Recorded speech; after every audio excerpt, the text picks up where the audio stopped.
அது வீட்டுக்கு நாடுக்கு கடை எல்லாம் மயிர்கதை போடுற விக்கிற. எதுக்கு கடையை திறந்து வைக்கிற? நீ மூடு, நாங்க மூடிட்டு போறோம். அரசாங்கம் திறந்து வச்சிருக்கு, போய் குடிக்கிறாங்க. நீ மூடுனா அவங்க மூடிட்டு போறாங்க. போய் நீ கள்ளச்சாராயமோ கஞ்சாவோ குடிச்சா பிடிச்சி ஜெயில போடு. நாட்டில் திராவிட கட்சிகள் உள்ளவரை மதுக்கடைகளை மூடுவதற்கு சாத்தியம் கிடையாது. விளையாட்டுத்துறை அமைச்சர் உதயநிதி ஸ்டாலின் கேட்கிறாங்க, ஐயா வந்த டாஸ்மாக் கடைகளை மூடுவீங்களான்னு. அது என்ன சொல்றாரு? 2016 கருணாநிதியை மூடுன்னு சொல்றதுக்கு நீங்க ஓட்டு போட்டீங்களா அப்படின்னு கேள்வி நான் இங்க கேட்கிறாரு. மதியம் 12 மணிலிருந்து இரவு 10 மணி வரைக்கும் அரசாங்கம் நிர்ணயித்த நேரத்தை தாண்டி விற்பனையே இல்லைன்னு சொல்ல முடியுமா? அப்ப அதையெல்லாம் தடுக்க துப்பில்லை. இந்த அந்த மதுவினால் விதவைகளான பெண்கள் எங்க அப்பன் ஆத்தா இல்ல என் பொண்டாட்டி போய் குடிச்சிட்டு சொன்னாலா? கொடி இல்லாத கிராமங்கள் இருக்கலாம், கட்டிங் போடாத கிராமங்கள் கிடையாது. நாங்கள் கோட்டைகள் கை வைத்தால் தான் யாரும் கோட்டையிலே, அதுவும் வீரன் சரக்கை யாரு தொடறாங்களோ அவங்க தான் அந்த கோட்டையை தீர்மானிக்கக்கூடிய சக்தியாக இன்னைக்கு 61% பேர் வளர்ந்திருக்கிறோம் அப்படின்னு சொல்லி. மது நாட்டுக்கும் வீட்டுக்கும் உங்களுக்கும் கேடுன்னு சொல்றாங்க, அது நீங்க சரின்னு சொல்றீங்களா? ஏங்க மது நாட்டுக்கும் வீட்டுக்கும் கேடுன்னு தெரிஞ்ச பிறகு என்னத்துக்கு அதை போய் விற்க? அரசாங்கம் தானே. ஏங்க அது அரசாங்கம் தான் சொல்றேன். ஏங்க இந்திய அரசியலமைப்பு சட்டம் 47 என்ன சொல்லுது? ஒரு முதலமைச்சராக வரக்கூடியவர், ஒரு இந்திய நாட்டுடைய பாரத பிரதமராக வரக்கூடியவர்கள் பதவி பிரமாணம் எடுக்கும் போது உணவு, இருப்பிடம், சுகாதாரம் இந்த 3க்கு உத்தரவாதம் தரக்கூடிய அளவுல தான் பதவி பிரமாணம் எடுக்கிறாங்க, எந்த அரசியல் அமைச்சர்களாக இருந்தாலும். நீ சொல்றீங்களே, நான் மது வீட்டுக்கு நாடுக்கு கடை எல்லாம் மயிர்கதை போடுற விக்கிற. எதுக்கு கடையை திறந்து வைக்கிற? இந்த கேள்வி நீங்க கேளுங்க. எல்லாம் தெரிஞ்சதுக்கு அப்புறம் திறந்து வச்சதுக்கு அப்புறம் அது ஏன்ட்ட வந்து கேட்க, அது போதையா என்னன்னு? திமுக அரசு ஆட்சி இப்ப 2020 ஆட்சிக்கு வராங்க. வந்த உடனே ஸ்டாலின் அவர்கள் வந்து என்ன சொல்றாரு? ஆகஸ்ட் 11ஆம் தேதி போதையில்லா, அதாவது போதை விழிப்புணர்வு நாள்னு ஒரு நாள் அறிவிக்கிறார். ஆகஸ்ட் 11, ஆகஸ்ட் 15 சுதந்திர தினம், ஆகஸ்ட் 11 தமிழ்நாட்டினுடைய போதை ஒழிப்பு நாள்னு சொல்றாரு. அன்னைக்கு டாஸ்மாக் கடைகளை எல்லாம் திறந்து வச்சிருக்கிறாரு. டான்ஸ் மற்ற புகையில எல்லாம் ஒழிக்கணுங்கிறாரு. அன்னைக்கு டாஸ்மாக் கடை திறந்து வச்சிருக்காரு. நீங்க அந்த கேள்வி கேட்டீங்களே, அப்போ டாஸ்மாக் சரக்கு போதைப் பொருள் இல்லையா? அன்னைக்கு நீங்க போதை ஒழிப்பு நாள்னு ஆகஸ்ட் 11 அறிவிச்சுட்டு அன்னைக்கு தமிழ்நாடு முழுவதும் டாஸ்மாக் கடை திறந்து வைத்திருந்தால் அதற்கு பேர் என்ன? இந்த கேள்வியை ஒவ்வொரு நிருபரை நான் கேட்கிறேன். நீங்க இந்த கேள்வியில அங்கே கேளுங்க. ஐயா இந்த மாதிரி ஆகஸ்ட் 11 அறிவிச்சிருக்கிறீங்களே, அன்னைக்கு டாஸ்மாக் கடை திறந்தீங்களே, ஏன் இந்த வரப்போகுது? இது ரொம்ப நாள் இல்லை, இப்ப என்ன மே மாசம், ஜூன், ஜூலை, ஆகஸ்ட், அன்னைக்கு பாருங்க டாஸ்மாக் கடை திறந்து இருக்கா இல்லையானு, அப்ப உங்களுக்கு தெரியும். அரசு தொடர்ந்து வந்து அதாவது இந்த சரக்கு டாஸ்மாக் வந்து நடத்துறது சரின்னு சொல்றீங்களா, தவறுன்னு சொல்றீங்களா? நல்ல தமிழன், நல்ல தமிழச்சி அதுதான் மதுக்கடைகளை திறக்கக்கூடாது, வந்தால் மூடுகிறார்களா என்று கேள்வி கேட்டா இந்த பாராளுமன்ற தேர்தலில் உங்களுக்கு விழுப்புரத்துல கேட்கிறாங்க. யார்கிட்ட? இன்றைய விளையாட்டுத்துறை அமைச்சர் உதயநிதி ஸ்டாலின் கேட்கிறாங்க, ஐயா வந்த டாஸ்மாக் கடைகளை மூடுவீங்களான்னு. அது என்ன சொல்றாரு? 2016 கருணாநிதியை மூடுன்னு சொன்னதுக்கு நீங்க ஓட்டு போட்டீங்களா அப்படின்னு கேள்வி இங்க கேட்கிறாரு. அப்போ அது விளையாட்டு மைதானங்களிலே மது விற்பனையை துவங்குவதற்கு தயாரா இருக்கக்கூடிய இவங்கிட்ட போய் நம்ம எப்படிங்க நம்ம எதிர்பார்க்க முடியும்? ஆக அவர்கள் ஆட்சி எப்படியோ அவர்களோடு நம்ம ஒத்துழைப்போடு போக வேண்டியமே தவிர, அவங்க அரசாங்கம் வந்து நான் சொன்னேன்ல, அரிசி கொடுக்காங்க, பருப்பு கொடுக்குறாங்க, தைப்பொங்கலுக்கு வேஷ்டி கொடுக்குறாங்க, சக்கரை கொடுக்குறாங்க, சீனி கொடுக்காங்க, எல்லாம் கொடுக்காங்க. அதே மாதிரி டாஸ்மாக் சார் கொடுக்காங்க. ஏதோ நாங்கள் அறியாமல் குடித்து விட்டோம், இன்றைக்கு அதுக்கு அடிமையாகி விட்டோம். அப்ப எங்களுக்கு நீ போதை என்று சொன்னா குடிபோதை மறுவாழ்வு மையங்கள் திறக்க வேண்டுமா வேண்டாமா?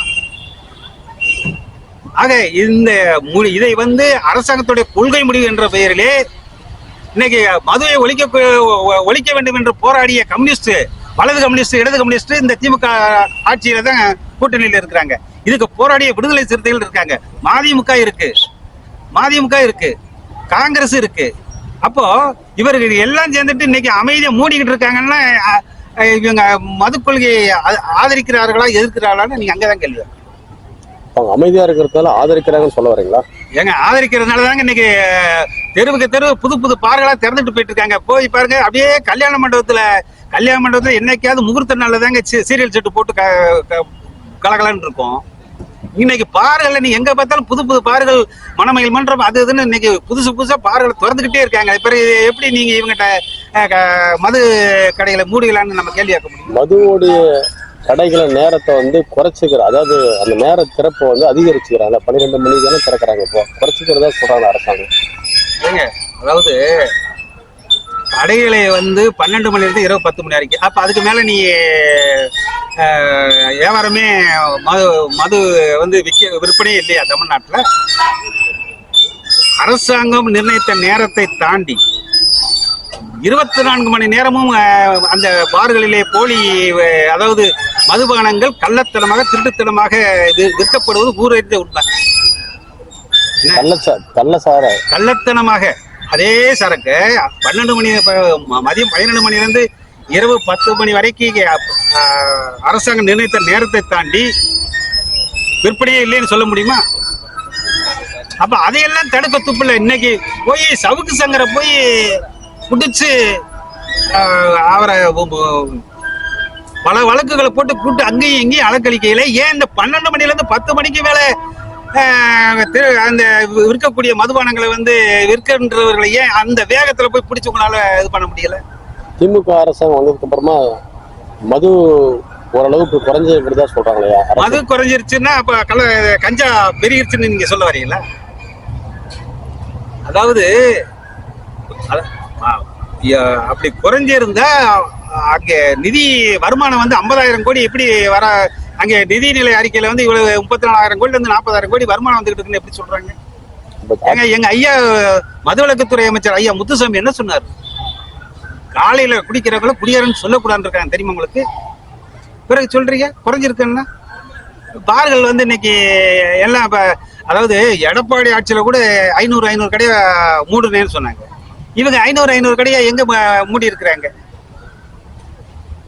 ஆக பார்களை வந்து அறமில்லாம அவங்ககிட்ட திறந்து போய்கிட்டு தான் இருக்கிறாங்க. இதெல்லாம் வந்து எல்லாம் பார்க்கறாங்க. அதாவது மக்கள் வந்து ஒரு அதுதான் இந்த பாராளுமன்ற தேர்தலே அவங்க என்ன சொல்றாங்க, நீங்க 2016 ஏங்க ஒரு அமைச்சர்கிட்ட வருங்கால தலைமுறையை வழி நடத்தக்கூடிய உதயநிதி ஸ்டாலின்கிட்ட கேள்வி கேட்கறாங்க. வந்தாங்க நீங்க டாஸ்மாக் கடை மூடின்னு சொன்னீங்களே என்ன ஆச்சுன்னு. 2016 கருணாநிதி மூடின்னு சொன்னப்ப நீங்க ஓட்டு போட்டீங்களா அப்படின்னா என்ன அர்த்தம்? அப்ப நாங்க மூட மாட்டேன்னு தானே அர்த்தம். ஆக இந்த தமிழ்நாட்டில் திராவிட கட்சிகள் உள்ளவரை மதுக்கடைகளை மூடுவதற்கு சாத்தியம் கிடையாது. அந்த மதுவினால் விதவைகளான பெண்கள் ஏங்க எங்க அப்பன் ஆத்தா இல்ல என் பொண்டாட்டி போய் குடிச்சிட்டு சொன்னாலா? நீ அவன் திறந்து வச்சிருக்கிற, அரசாங்கம் திறந்து வச்சிருக்கிறது, இவன் ஏதோ அங்க போய் குடிக்கிறான், அதுக்கு அடிமை ஆகிடுறான். நீ மூடு, நாங்க மூடிட்டு போறோம். அரசாங்கம் திறந்து வச்சிருக்கு, போய் குடிக்கிறாங்க. நீ மூடுனா அவங்க மூடிட்டு போறாங்க. போய் நீ கள்ளச்சாராயமோ கஞ்சாவோ குடிச்சானா பிடிச்சி ஜெயில போடு. நீ கவர்மெண்ட் விற்கிறான் குடிக்கிறான். பிறகு அதுல வந்து நீ போதை அந்த மது போதை வரக்கூடிய டாஸ்மாக் சரக்கு விற்ப அதை பிடிச்சிட்டு வெளியில வந்தா போலீஸை விட்டு பிடிப்ப, அதுல இருந்து வண்டியில போனாலும் நீ போதையில வந்திருக்கன்னு பிடிப்ப. இது என்ன கேப் மாறித்தானே. கட்சி கொடி இல்லாத கிராமங்கள் இருக்கலாம், கட்டிங் போடாத கிராமங்கள் கிடையாது. நாங்கள் கோட்டையில் கை வைத்தால் தான் யாரும் கோட்டையிலே, அதுவும் வீரன் சரக்கை யாரு தொடறாங்களோ அவங்க தான் இந்த கோட்டையை தீர்மானிக்கக்கூடிய சக்தியாக இன்னைக்கு 61% பேர் வளர்ந்திருக்கிறோம் அப்படின்னு சொன்னா, அதாவது கள்ளச்சாராயம்ங்கிற ஒரே ஒரு சாராயத்தை ஒழிப்பதற்காக 1967க்கு முன்பாக 8 முதலமைச்சர்கள், தமிழ்நாட்டை ஆண்ட 8 முதலமைச்சர்கள், தமிழ்நாடு மட்டுமல்ல சென்னை மாகாணம் என்று சொல்லக்கூடிய தமிழ்நாடு, கேரளா, ஆந்திரா, கர்நாடகா, பாண்டிச்சேரி இந்த மாநிலங்கள் எல்லாத்தையும் ஒருங்கிணைந்த சென்னை மாகாணத்தை ஆட்சி செய்த 8 முதலமைச்சர்கள். தமிழ் மண்ணிலே பிறந்த மகத்தான முதல்வர் சுப்பராயன், குமாரமங்கலம் ரெங்கராஜன், குமாரமங்கலத்துடைய தாத்தா சுப்பராயன், கடலூரை சேர்ந்த சுப்பராயலு, திண்டிவனம் ஓமந்தூரா ரெட்டியார், ராமசாமி ரெட்டியார், அதே போல ராஜாஜி அவர்கள், எங்க ஒசூர் ராஜாஜி அவர்கள், ராஜபாளையம் குமாரசாமி ராஜா, விருதுநகர் பெருந்தலைவர் காமராஜர், மீஞ்சூர் பக்தவச்சலம், அதே போல பேரறிஞர் அண்ணா. இவங்க 8 பேரும் மதுவே இல்லாமல் ஆட்சி செய்த மகத்தான முதலமைச்சர்கள். 8 முதலமைச்சர்கள். அந்த காலத்துல அங்கங்க ஒன்றெண்டு தென்னங்கல்லு பணங்கள்ல இருந்தது. அதை கூட ஒழிக்க வேண்டும் என்று அன்றைய தலைவர்கள் எல்லாம் போராடி தென்னங்கல்லு பணங்களை கூட ஒழித்தார்கள். வரலாறு இருக்கு. தந்தை பெரியார் அவர்கள் அதற்காக தன்னை ஒரு 500 தென்னை மரங்களை எல்லாம் வெட்டிய வரலாறு இருக்கு. ஆனால் 1967க்கு பின்னால் 8 முதலமைச்சர்கள், கலைஞர் கருணாநிதி, எம்ஜிஆர், ஜெயலலிதா, ஓபிஎஸ், இபிஎஸ், ஸ்டாலின், இப்படி எம்ஜிஆருடைய துணைவியார் நம்ம ஜானகி அம்மாள், இப்படி 8 முதலமைச்சர்கள் மதுவே இல்லாமல் ஆட்சி செய்ய முடியாது என்று தொடர்ச்சியாக 1% இருந்த 1967க்கு முன்பாக 1% இருந்த அந்த கள்ளச்சாராயத்தை ஒழிப்பதற்காக நாங்கள் 2003 டாஸ்மார்க் கடைகளை திறந்து நாங்கள் விலையை உயர்த்தி விற்போம், அதன் மூலியமாக வாங்கும் சக்தி குறையும், இந்த கள்ளச்சாராய சாவுகள் குறையும் என்றெல்லாம் கதையை கட்டி இன்னைக்கு 61% அளவுக்கு வளர்ந்திருக்கிறார்கள் சொன்னால் இது தமிழ்நாடு தந்தை பெரியார் வாழ்ந்த பூமி, பகுத்தறிவு பூமி. பக்தியிலே மூட நம்பிக்கை, பக்தியிலே மூட நம்பிக்கை இருக்கிறது, அதை ஒழிக்க வேண்டும் என்பதற்காக பகுத்தறிவு ஊட்டிய தந்தை பெரியார் வாழ்ந்த பூமியிலே இன்னைக்கு பாட்டில் பிரியர்கள் அதிகமாக இருக்கிறது என்று சொன்னால் இன்னைக்கு பக்தியா, பகுத்தறிவா, பாட்டுலா, இப்படி இந்த 3 நிலைமையும் பகுத்தறிவு உறுதிக்கு வளர்ந்து நிற்குது, பக்தி உறுதிக்கு வளர்ந்து நிற்கிறது, இன்னைக்கு பாட்டு உறுதிக்கு வளர்ந்து நிற்கிறது. அப்போ இந்த தமிழ் மண்ணிலே பகுத்தறிவு, பக்திக்காக பகுத்தறிவு ஊட்டி வளர்ந்த தமிழ் மண்ணிலே அந்த தந்தை பெரியார் வழியிலே வந்த பேரன் செல்லப்பாண்டியன் இன்னைக்கு பாட்டிலே ஒரு விழிப்புணர்வை ஏற்படுத்தணும். அதுல என்ன சரக்கு இருக்கு? கள்ளச்சாராயம்னா ஒரு சரக்கு தான், அது குடிச்ச சாவா. ஆனா 47 வகையான 2003 47 வகையான டாஸ்மாக் கடையில அறிமுகப்படுத்தி இன்னைக்கு 450 வகையான மதுபானங்களை விற்றுக் கொண்டு இருக்கிறார்கள் என்று சொன்னால் அதுல என்ன இருக்கு, எவ்வளவு ஆல்கஹால் இருக்கு, அதனால லோ பிரஷர் உள்ளவை எவ்வளவு குடிக்கணும், ஹை பிரஷர் உள்ளவை எவ்வளவு குடிக்கணும், கிட்னி சுகர் உள்ளவை எவ்வளவு குடிக்கணும், அது என்ன கலந்துருக்கு, இது எதுல இருந்து தயாராகுது, அது கரும்புல இருந்து தயாராகுதா, கண்ட பழங்கள்ல இருந்து தயாராகுதா அப்படிங்கறத எல்லாம் விழிப்புணர்வு ஏற்படுத்துவதற்காக உருவாக்கப்பட்டதுதான் தமிழ்நாடு மது குடிப்போர் விழிப்புணர்வு. சரிங்க. போதையில நிறைய, அதாவது குடி போதையில் நிறைய பிரச்சனைகள் ஏற்படுறதா நிறைய பேர் எதிர்க்கிறாங்க. அது சம்பந்தமா நிறைய போராட்டங்கள்லாம் வெடிக்குது. இது இந்த நிலைமையில மது குடிக்கிறது சரின்னு சொல்றீங்களா நீங்க? ஏங்க, நான் அதுக்கு சொல்றேன்ல, போதை இன்னைக்கு ரேஷன் கடையில அரிசி பருப்பு எல்லாம் விற்கிறாங்க. அரசாங்கம் நான் தான் சொன்னல, 8 முதலமைச்சர் 1967க்கு பின்னாலே தொடர்ச்சியாக அந்த அதாவது கடாமார்க்கு சாராயம், பாக்கெட் சாராயம் 1989 கலைஞர் கருணாநிதி அவர்கள் ஆட்சிக்கு வந்த பொழுது பாக்கெட் சாராயத்தை அறிமுகப்படுத்தினாங்க. சாராயத்தை கருணாநிதி அறிமுகப்படுத்தினார்களா? கருணாநிதியும் அறிமுகப்படுத்தினார். அதாவது 71 ஆரம்பிக்கப்பட்டது. அதுக்கப்புறம் எம்ஜிஆர் அதை உடனே நான் மூடுவேன் என்று சொன்னார். பிறகு அவர் திறந்தார். அவர் கடாமார்க்கு சாராயம், இவர் பாக்கெட் சாராயம். அம்மா ஜெயலலிதா அவர்கள் டாஸ்மார்க்கு சில்லறை விற்பனையை துவங்கினார்கள். ஆக எல்லாத்துக்கும் அந்த 67க்கு பின்னால் பேரறிஞர் அண்ணாவுடைய தம்பிமார்கள் என்று சொல்லக்கூடிய அறிஞர் அண்ணா அவர்கள் சட்டமன்றத்தில் சொல்கின்ற என்ன சொன்னாரு, இந்த டாஸ்மார்க் மதுவினால் வரக்கூடிய வருமானம் குஷ்டரோகி கையிலே இருக்கக்கூடிய வெண்ணெயை நக்குவதற்கு சமம் என்று சொன்னார். அதனால் அந்த தாய்மார்கள், தமிழ்நாட்டில் உள்ள தமிழச்சிகள் சிந்துகின்ற கண்ணீரை என்னால் காண முடியாது, அந்த கொடுமையை நான் செய்ய மாட்டேன் என்று மதுக்கடைகளை திறக்காமல் ஆட்சி செய்து மறைந்தவர் பேரறிஞர் அண்ணா அவர்கள். அவர் வழியிலே வந்த தம்பிமார்கள் அனைவருமே தொடர்ச்சியாக டாஸ்மாக் கடைகளை திறந்து சாராய கடைகளை திறந்ததன் விளைவாக இன்னைக்கு அவர்களுக்கு ஒரு விழிப்புணர்வு ஏற்படுத்த வேண்டும் என்ற பொறுப்பு இந்த தமிழ் மண்ணிலே பிறந்த, பகுத்தறிவு மண்ணிலே பிறந்த செல்லப்பாண்டியனுக்கு, பாண்டிய மண்ணிலிருந்து சங்கம் வைத்து தமிழ் வளர்த்த பாண்டிய மண்ணிலிருந்து இந்த செல்லப்பாண்டியன் இன்னைக்கு பகுத்தறிவு ஊட்டிக்கிட்டு இருக்கிறேன் சொன்னால், விழிப்புணர்வை ஏற்படுத்தியிருக்கேன் சொன்னால் அது என்னுடைய கடமை. அது என்னுடைய அந்த தமிழ்நாடு மதுகுடிப்போர் விழிப்புணர்வு சங்கத்துடைய கடமையாக நான் அதை செஞ்சுக்கிட்டு இருக்கேன். நீங்க கேட்கறீங்க அது போதையான்னா, இந்த கேள்வியை நீங்க எங்க கேட்கணும்? டாஸ்மாக் கடையில அந்த பார்களையும் டாஸ்மாக் கடைகளையும் திறந்து வியாபாரம் பார்த்துக்கிட்டு இருக்காங்களே, இதுல என்ன எதுக்கு திறந்து வைக்க, இது போதையான்னு கேட்டிருக்கணும்ல. நீங்க அந்த கேள்வியை நீங்க அங்க கேளுங்க. அதிமுக ஆட்சியில நிறைய மது குடிச்சு இறந்து போயிட்டுதான் கனிமொழி அவர்கள் ஒரு குற்றச்சாட்டை வச்சிருக்காங்க. இப்போ அவங்க திமுக ஆட்சி நடக்குது, அதனால இப்போ அந்த மது குடிக்கு நின்றுடுச்சா, இல்ல விதவை பெண்களை காப்பாற்றப்படுறாங்களா? ஒண்ணும் கிடையாது. அதாவது அந்த அம்மாட்ட விதவைகள் அதிகமான மாநிலம் தமிழ்நாடு அப்படின்னு அவங்க அதிமுக ஆட்சியில் இருந்த பொழுது பேசினாங்க. ஆட்சிக்கு வந்ததுக்கு அப்புறம் அதே நிருபர் எல்லாம் போய் கேட்காங்க, என்னம்மா இந்த மாதிரி மதுக்கடையில மூடணும், அப்படியா சொன்னோம், அப்படியெல்லாம் சொல்லவே இல்லையே அப்படின்னு மாற்றி. இதெல்லாம் தமிழக மக்கள் கண்காணிச்சிருக்க, வேற வழி இல்லை. அதாவது அந்த காலத்து, அதாவது ஒரு 30 ஆண்டு காலத்துக்கு முன்னாடி பாத்தீங்கன்னா ஒரு கணவனை இழந்து விட்டால் அவள் வந்து வெள்ளைச்சலை கட்டியிருப்பான், தமிழச்சி வெள்ளைச்சலை கட்டியிருப்பான். இன்னைக்கு கனிமொழிக்கு சவால் விடுகிறேன், தமிழ்நாட்டுல அந்த விதவையான பெண்கள் அனைவரும் வெள்ளைச்சேலை கட்டி வந்தால், வெள்ளைச்சேலை கட்டி வர சொல்ற மாநாடுக்கு நீ தயார் பண்ண. நீங்க ஒரு மாநாடு, பொதுவெளி மாநாடு பொதுவெளி மாநாடுல மதுவினால் பாதிக்கப்படாத பெண்களை நீங்க கூப்பிடுங்க. மதுவினால் பாதிக்கப்பட்ட பெண்களை நான் வெள்ளைச்சேலை கட்டி வர சொல்றேன். யாரு கூட்டம் அதிகமா இருக்குன்னு அந்த அளவுக்கு இந்த மது குடிப்பு தினந்தோறும் ஏங்க 21 வயசுல இன்னைக்கு சென்னை உயர்நீதிமன்றத்தை பல நீதிமன்றங்கள்ல விதவைகளான பெண்கள், அதாவது விதவைகளான பெண்களுடைய எண்ணிக்கை அதிகமாகிட்டு வருது, விவாகரத்து அதிகமாகிட்டு வருது. அந்த வேதனைகளை பேசிக்கிட்டு இருக்கேங்க. இதெல்லாம் வந்து ஒரு மாற்றத்தை உருவாக்க தவிச்சுக்கிட்டு இருக்கிறாங்க தமிழக மக்கள். இன்னைக்கு வந்து சும்மா ஏதோ இவங்க ஆட்சி பொற்கால ஆட்சி இதெல்லாம் ஒன்றும் கிடையாது. ஏதோ ஒரு நல்ல தலைவர்கள் இல்லையேன்னு ஏங்கிட்டு இருக்காங்க. அந்த மாற்றத்தை தமிழக மக்கள் எதிர்பார்த்துட்டு இருக்காங்க. அதான் உண்மை. மது ஒழிப்புக்காக நீங்க அடுத்தபடியா இந்த மது ஒழிப்பு சம்பந்தமா வேற ஏதாவது ஆர்ப்பாட்டங்களோ ஏதாவது செய்யணும்னு நினைக்கிறீங்களா?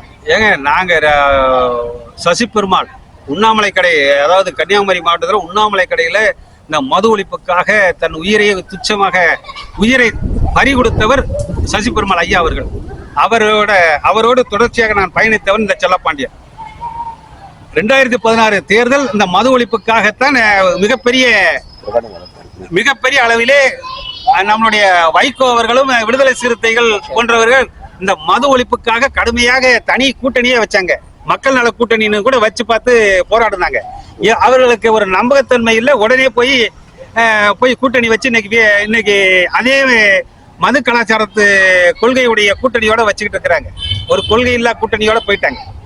ஆக தமிழ்நாட்டிலே மது கலாச்சாரம் ஒழிய வேண்டும் என்று சொன்னால் ஒரு மக்கள் மனசுல ஒரு மாற்றம் வர வேண்டும், ஒரு அரசியல் மாற்றம் வர வேண்டும். அதற்கு தமிழ்நாடு மது குடிப்போர் விழிப்புணர்வு சங்கம் அதாவது குடிக்காதவங்களுக்கு விழிப்புணர்வு தேவை கிடையாது. குடிக்காதவனுக்கு என்னது விழிப்புணர்வு? குடிக்கிறவங்களுக்கு தான் டே நீ பச்சை தமிழன்டா, நீ என்ன குடிக்கிறன்னு பார்க்கணும். உனக்கான உரிமைகள் இன்னைக்கு அதான் சொன்னேன், கட்சி கொடி இல்லாத கிராமங்களுக்கெல்லாம் கட்டியும் போடாத கிராமங்கள் கிடையாது. நாங்கள் கோட்டையில் கை வைத்தாலும் யாரும் கோட்டையில குடியேற்ற முடியுங்கிற அளவுக்கு இன்னைக்கு ஒரு கல்யாண வீடா இருந்தாலும் கருமாதி இளவு வீடா இருந்தாலும் இன்னைக்கு ஒரு பெரிய இன்னைக்கு தேர்தல் முடிஞ்சது, பாராளுமன்ற தேர்தல். கூட்டம்னாலும் கோஷம் போடுறதுனாலும் கட்சி கொடி எந்த கட்சியை பிடிக்கிறதுனாலும் டாஸ்மார்க் மதுப்பிரியர்கள் இல்லாம ஏன் டாஸ்மார்க் பாராளுமன்ற தேர்தல் அறிவிச்சோடனே கடை மூடி இருக்க வேண்டியானே? ஏன் டாஸ்மாக் கடையை மட்டும் மூடல? அந்த தேர்தல் அன்னைக்கு 2 நாளைக்கு முன்னாடி தான் மூடுறாங்க. அப்போ மது கலாச்சாரம் இல்லாமல் மக்களவை தேர்தல் கூட நடத்த முடியாத அளவுக்கு முடியாதுங்கிற அளவுல இன்னைக்கு இந்திய தேர்தல் பாராளுமன்ற தேர்தல் எல்லா மாநிலங்களையும் மது கடைகளை திறந்து வைத்துதான் மக்களவை தேர்தலே நடந்துகிட்டு இருக்கு. மது இருக்கிறதுனாலதான் வந்து அரசாங்கமே இருக்குது அப்படிங்கிற நிலை. அதாவது கேவலமான செயலுங்க. அதே பீகார்ல நிதிஷ்குமார் வந்து இப்ப 5 வருஷமா மூடி இருக்கிறார்ல, குஜராத்ல மூடி தானே இருக்கு.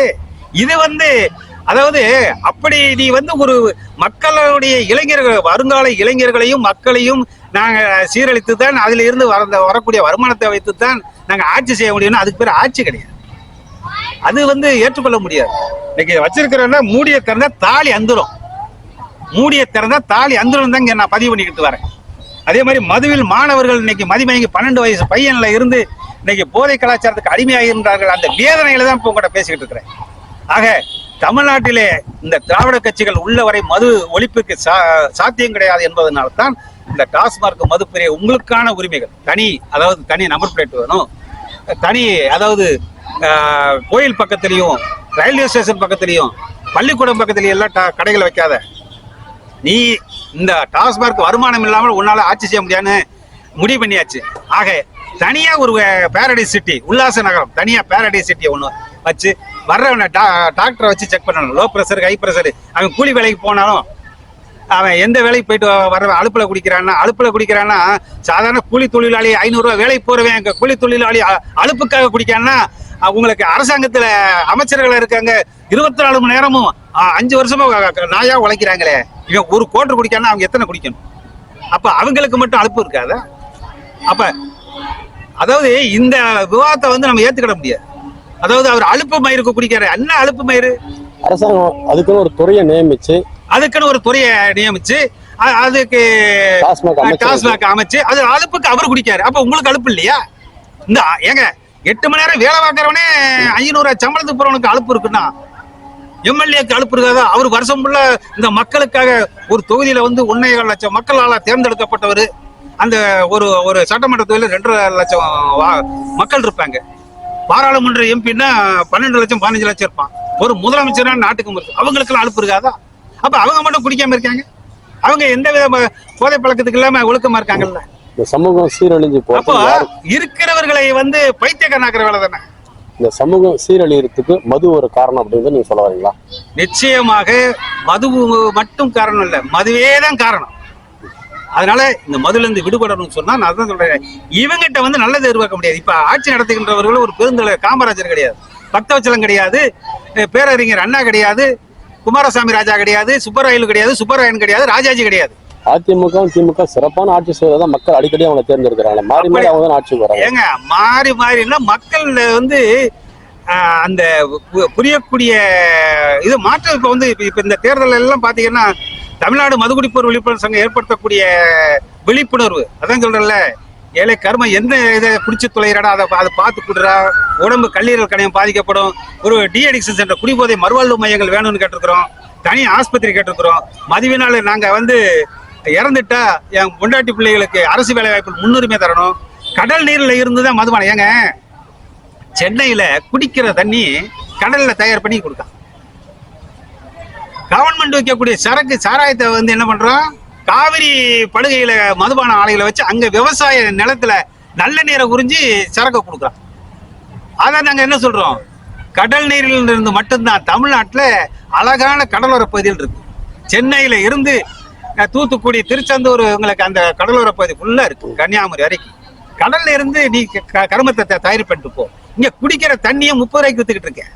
அது எதுக்கு நீ இந்த மனுஷனை சீரழிக்கக்கூடியதை வந்து காவிரி படுகையில போய் மதுபான ஆலைகளை தேர்ந்து நல்ல தண்ணி, அது விவசாயத்துக்கு பயன்படக்கூடிய தண்ணியை உறிஞ்சிட்டு இருக்கு. மதுபான தொழிற்சாலை நிறைய அரசியல்வாதிகள் நடத்துறதா சொல்றாங்க ஐயா. நிச்சயமாக அது அரசியல்வாதிகள் மட்டும்தான் நடத்த முடியும், வேற யாரும் நடத்த முடியாது. வேற என்ன வேணா என்ன ஆலைகள் வேணாலும் நடத்திடலாம். மதுபான ஆலைகள் அரசியல்வாதிகளை சார்ந்தவளை தவிர யாராலையும் இங்கே தமிழ்நாடு அல்ல, இந்தியா முழுவதும் எல்லா மாநிலங்களும் அவர்கள் தான் நடத்த முடியும் என்ற நிலைமையில தான் இப்ப இருக்கு. அதனாலதான் தமிழ்நாடு மதுகுடிப்போர் விழிப்புணர்வு சங்கம் என்ன கேட்குன்னா, டாஸ்மார்க் மது அரசாங்கத்தால் விற்கப்படுகின்ற டாஸ்மார்க் சரக்கை குடித்துட்டு வர்றவங்களுக்கு தனி கலர்ல நம்பர் பிளேட் வேணும் கேட்கும். சொந்த வண்டி வச்சிருந்தா வெள்ளை கலர், வாடகை வண்டினா மஞ்சள் கலர். தமிழ்நாடு அரசுடைய டாஸ்மார்க் சரக்கை குடிச்சிட்டு வரானா அவனுக்கு ஒரு ப்ரௌன் கலர்லயோ இல்ல ஏதோ ஒரு கலர்ல கொடுத்துட்டேன்னா டாஸ்மார்க் குடிச்சிட்டு வரான்டா ஆக்சிடென்ட் பண்ணிட போறான், இல்ல எவனை ஏத்தி சாகடிச்சிட போறான்டான்னு அவனுக்கு தனி கலர்ல நம்பர் பிளேட் கொடுத்தாச்சுன்னா அவன் போயிட்டு இருப்பான். இன்னொன்னு, அவன் 20 வயசுல தண்ணி அடிக்கிற பழக்கம் இருந்து அவனுக்கு ஒரு 25 வயசுல ஒரு பொண்ணை கல்யாணம் முடிக்க போறாங்க. இப்ப என்ன பழக்கம், கல்யாணம் முடிச்ச குடிக்கிறவனுக்கு கூட கல்யாணம் முடிச்சு வச்சா சரியா போகும்பாங்க. ஊரா பிள்ளை கஷ்டப்பட்டு வளர்த்த பிள்ளைய கட்டி கொடுத்தா சரியா போகணும்னு இன்னைக்கு அது ஒரு பழக்கமா இருக்கு. அப்ப தனி கலர்ல நம்பர் பிளேட், அவன் லைசன்ஸ்ல நான் தனி கலர்ல நம்பர் பிளேட் கொடுத்தாச்சுன்னா அவன் 25 வயசு 27 வயசுல கல்யாணம் முடிக்க போறான்னா, ஐயோ வண்டி நம்பர் என்ன கலரை பார்ப்பான். சரி இது இந்த கலரு, இது எத்தனை வருஷமா குடிக்க, பொண்ணு கொடுக்கறதா கொடுக்காத. மாமனார் தண்ணி அடிக்கிற பார்ட்டியா இருந்தா 2 பேத்துக்கும் புரிந்துணர்வு ஒத்துக்கிட்டு போனாங்கன்னா அவங்களுக்குள்ள கல்யாணம் முடிச்சுட்டு போட்டோம். ஊராத்தி நல்லா கஷ்டப்பட்டு கண்ணியமுக்க அந்த தமிழச்சி கண்ணகி வாழ்ந்த பூமியில கஷ்டப்பட்டு படிக்க வச்சு கல்வி அறிவு கொடுத்து வளர்த்த வேலை கொண்டு வந்து கல்யாணம் முடிச்சு கிழக்காம உட்கார வச்சவர் தாலியை கட்டின பாவத்துக்காக ஊராத்தி தாலி அறுக்கிறதுக்கு பதிலா இதெல்லாம் கண்டுபிடிக்கணும்னா நீ வந்துகிட்டு ஊது டாஸ்மார்க் சரக்கு குடிச்சாங்கன்னா சபாது வாசனையா வரும்.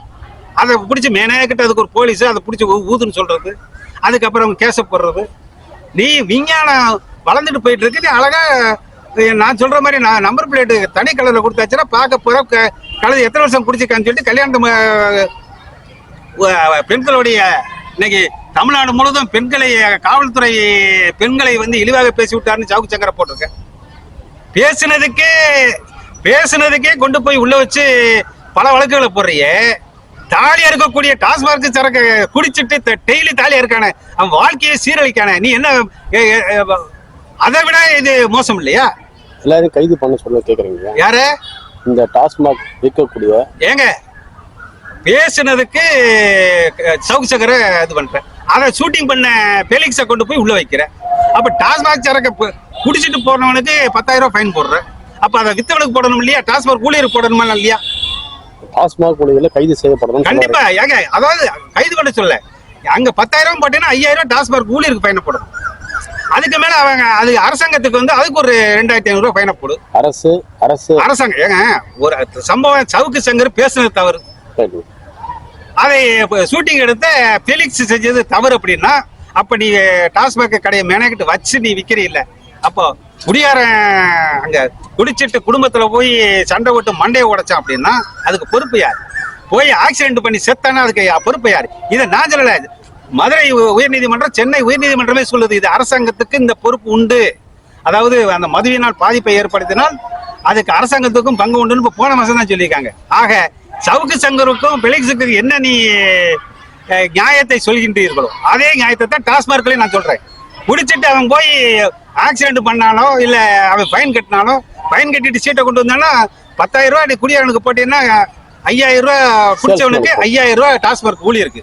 அவன் வந்து அவன் அரசாங்கத்துல வாங்கி கொடுத்தாலும் சரி இல்ல அவனே கட்டினாலும் சரி. அப்ப குடிபோதையில போய் கரெக்டா செஞ்சு ஒரு சம்பவத்தை செஞ்சு ஒரு மரணமோ ஒரு கொலையோ நடந்தா அதுல குடிகார கோயம்புத்தூர்ல கஞ்சா குடிச்சு போட்டு அந்த அம்மா நீலிக்கோணம் பாளையத்துல இன்னைக்கு பாவம் அது வந்து 2 பசங்களை வச்சுட்டு டெய்லி கஞ்சா வியாபாரம் பாக்குறாங்கன்னு போய் அந்த பசங்க சுத்தி இது பண்றாங்க சத்தம் போட அந்த அவனை விரட்டி வர்ற சிசிடிவி கேமரால அந்த விரட்டுற இதெல்லாம் வருது. அப்போ நிம்மதியா இருக்கக்கூடியவங்களை போய் நீ தேவையில்லாம போதை கலாச்சாரத்தை வளர்த்து விட்டுட்டு அவங்கள அந்த நிம்மதியா இருக்கிற குடும்பங்களை வந்து ஏதோ ஒரு அசம்பாவிதம் நடந்துச்சுன்னா யாருங்க பொறுப்பு? நீ இந்த அரசாங்க தமிழ்நாட்டுல போதை கலாச்சாரம் சீரழிஞ்சு கொண்டு இருக்கிறத அதை கட்டுப்படுத்தாம அவுக்கு பேசிட்டான் பெலிக்ஸ் பேசிட்டான்னா மீடியால எல்லாரும் தான் பேசிட்டு இருக்கான். அப்ப எல்லா சேனல்லையும் இப்ப சவுக்கு சங்கர் பேசிட்டான்னு போய் ரெட் பிக்ஸுக்குள்ள போய் எல்லா கேமரா சீட்டு ஓட்டிட்டே 2007 மே மாசம் இதே மே 9 இந்த மே 9 பெலிக்ஸ் பிடிச்சி உள்ள போடுறேன். அதே 2007 மே 9 என்ன நடந்தது தெரியுமா? மதுரையில தினகரன் பத்திரிகை அலுவலகத்துல தீ வச்சு கொடுத்துறாங்க. அதே மே 9 மதுரையில தினகரன் ஆபீஸ கொடுத்துறாங்க. அதுல 3 பேர் சாகுறான். யாரு? தினகரன் ஊழியர்கள் பணியாற்றி அப்பாவி ஊழியர்கள் சாகுறான். கைது செய்யப்பட்டிருக்காங்க. ஏங்க கைது பட்டிருக்காங்கன்னா நான் சொல்றது கேளுங்க. அன்னைக்கு தாக்கணவங்களை கைது பண்ண, எப்படி நீ சவுக்கு சங்கர் பேசுற கைது பண்ண, அங்க தாக்கணவனை கைது பண்ண, பெலிக்ஸை கைது பண்ணும் போது பெலிக்ஸ் வந்து அதுக்கு இவர் தான் காரணம், அந்த ஷூட்டிங் எடுத்தவர். அப்ப அந்த பத்திரிகையை நடத்திய சன் குழுமத்தை சேர்ந்த தயாநிதி மாறனையும் கலாநிதி மாறனையும் அன்னைக்கு நீ கைது பண்ணிருந்தியா இதே மாதிரி எல்லாத்தையும் தீர்ப்பிட்டியா? தீட்டு போயிருக்கணும்ல. அன்னைக்கு தீட்டு போயிருந்தா இந்த மாதிரி சம்பவம் நடக்குமா? அதே மாதிரி 1986 பாலைவன ரோஜாக்கள்னு கலைஞர் கருணாநிதி படம் எடுக்கிறாரு. அதாவது அவருடைய கதை வசனத்துல புள்ள பத்திரிகை சார்ந்த நீ தமிழ்நாட்டுல 2006 அவங்க ஆட்சிக்கு வரும்போதும் பத்திரிகை சுதந்திரம் பறிக்கப்படுகிறது, போட்டு கொளுத்துற. இன்றைய பத்திரிகை சுதந்திரமும் பறிக்கப்படுகிறது. ஆகவே பெலிக்ஸ் கைது என்பது பத்திரிகை சுதந்திரத்தை பறிக்கக்கூடிய அளவுல தான் இருக்கு என்பதை இந்த நேரத்தில் நான் வந்து, இந்த பத்திரிகை சுதந்திரமாக இருந்தாலும் இந்த பாட்டில் வீரன் பாட்டிலாக இருந்தாலும் பத்திரிகை சுதந்திரமும் பறிக்கப்படுகிறது, இங்க பாட்டில் பிரிவுடைய சுதந்திரமும் பறிக்கப்படுகிறது. இங்க 10,000 ரூபாய் ஃபைனை போட்டுட்டு இவன் தாலியா இருக்க, அங்கிட்டு பத்திரிகையாளர்களுடைய அவங்களுடைய கருத்து சுதந்திரத்தை பறிக்கப்படுகிறது. ஆக இங்க 2 சைடுமே பறிக்கப்படுறதுனாலதான் இந்த இன்றைய செய்தியை வந்து நான் பேட்டி கொடுக்கக்கூடிய அவசியம் இன்னைக்கு. திராவிட கழகங்கள் ஆட்சி செய்யற வரைக்கும் மது இருக்குமா இல்ல மது கடைகள் மூடப்படுமா? நிச்சயமாக திராவிட கட்சிகள் உள்ளவரை டாஸ்மாக் அது மது கலாச்சாரம் ஓயாது ஒழியாது.